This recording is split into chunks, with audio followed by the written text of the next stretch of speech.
नहमदुहु व नुसल्ली अला रसूलिहिल करीम अम्मा बाद। हालत हैज़ में बीवी से हम बिस्तरी करना हराम और नाजायज़ है। सूरह बकरा आयत नंबर 222 में अल्लाह जल्ल शानो इरशाद फरमाते हैं, वयसअलूनका अनिल महीज़ कुल हुवा अदन फ़अतज़िलुन निसा।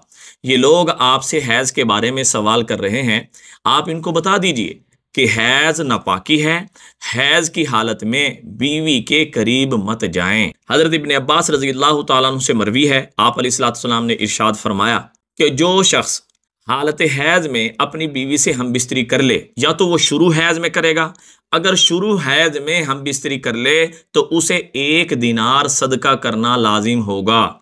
और 1 दिनार 2024 अगस्त के हिसाब से उसकी कीमत क्या बनती है, वो मिलीग्रामों में कितना बनता है, वो 4.374 मिलीग्राम बनता है, जिसकी कीमत क्या 1 मिलीग्राम की कीमत वो 22,000 रुपये है। इस हिसाब से 4.374 मिलीग्राम जो सोना है उसकी कीमत बनेगी 74,636 रुपये।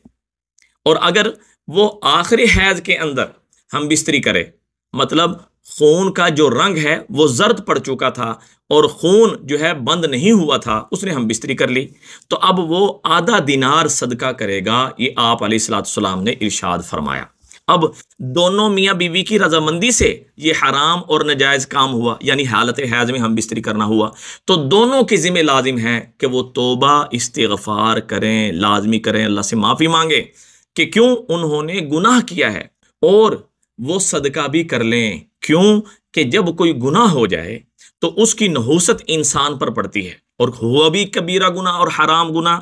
अब इस गुनाह की नहूसत से निकलने के लिए अगर अल्लाह ने इस्तेदाद दी तो ये सदका भी कर ले, और अगर गरीब है तो वो तौबा और इस्तिग़फ़ार करे, अल्लाह से माफ़ी मांगे कि उसने हराम काम किया है। तो हालत हैज़ में बीवी से हम बिस्तरी करने से बचा जाए। दुआओं में याद रखें, सदका जारी समझ के शेयर करें। अस्सलामु अलैकुम वरहमतुल्लाहि वबरकातुहू।